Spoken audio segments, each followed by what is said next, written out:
It's my feel-good breakfast show.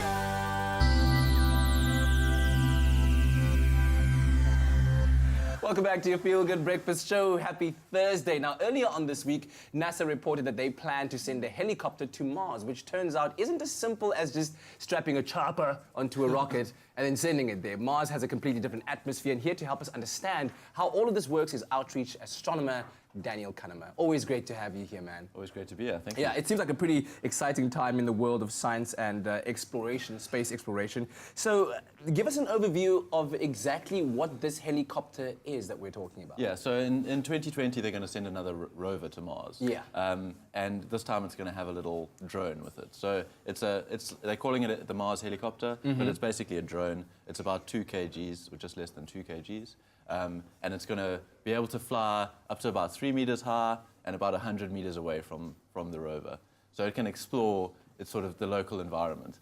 Like there's a I mean, it's obviously all of these CGI yeah, so this is all images, because I was about to say, that is some HD footage we're getting from Mars, yo, but we haven't gotten there yet. No. So this is 2020, they'll be sending this. One of the biggest challenges with this is the atmosphere on Mars is very different. So how exactly is it going to work? Yeah, so the atmosphere on Mars is a lot less dense than Earth's atmosphere. Yes. It's about less than 1% of Earth's atmosphere. So it's like flying a helicopter at 100,000 feet. Okay, so there's literally no air, there's no air to catch the blades. Yeah, so the blades are going to be quite big, and they're going to be spinning very, very fast, like 3,000 RPM, which is about 10 times faster than a helicopter here.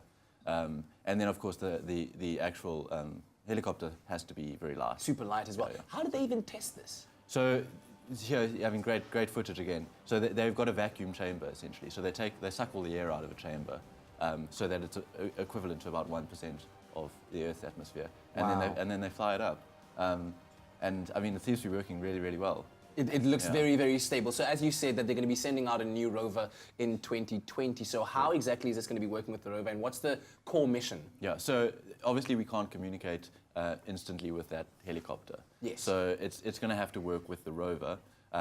It's going to be autonomous. So it's going to have to be able to fly by itself. Because to get a signal to Mars takes between 4 and 24 minutes, depending on where Mars is. Yeah. So this thing's going to have to be completely autonomous, fly by itself, and then it can relay its photos and images back via the rover to Earth. But what about the proposed flight path?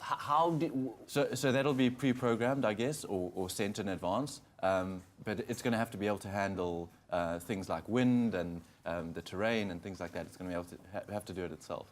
Fascinating stuff. Oh my word. So we have until 2020 to wait and see what information we get from this new Mars helicopter. Exciting. Is that what they call it? The Mars helicopter? Mars helicopter, yeah.